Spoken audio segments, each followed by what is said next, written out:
டேய் கம்னாடி போறடா கடையில எவ்வளவு வாங்குற எனக்கே எப்படி பண்றீங்க கஸ்டமர்லாம் ரொம்ப பாவம்டா பச்சை தண்ணியாவது கொடுங்கடா தொட்டு நினைச்சு பாய் நான் போய் கணக்க முடிக்கணும் அரே பாய் தோசை தரியா எந்திரிச்சு போவா அரா என்ன கடை பாய் வச்சிருக்க அரே பாய் பானிபூரி கடை வச்சிருக்கு என்ன ஒரு நாளைக்கு 500-600 பாப்பியா இல்ல பாய் 2500 பாப்போம் அட போன உதைக்கே 2500 அது சண்டே ஆனா யாரா இருக்கு சண்டையானா அரே பாய் ஞாயிற்றுக்கிழமை 4000 பாப்போம் என்னடா முகத்தை கண்ணாடியில பாக்குற மாதிரி சொல்ற ஏன் பையா இப்ப நான் உங்க கடைக்கு வேலைக்கு வந்தா எவ்வளவு பாய் சம்பளம் தருவேன் 1000 ரூபாய் தருவேன் 1000 ரூபாயா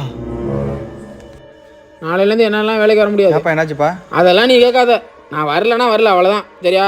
நாளைக்கு என் சம்பளத்தை போட்டு விடு வரட்டா அரேப்பா எங்க போற நான் பண்ண பித்தலட்டும் போலீஸ் தெரிஞ்சு போச்சு என்னோட கடை போலீஸ் அரெஸ்ட் பண்ணியாச்சு பாய் நான் அசாம் போறேன் அட பரதேஷ் இருந்த வேலையும் விட்டுட்டுமே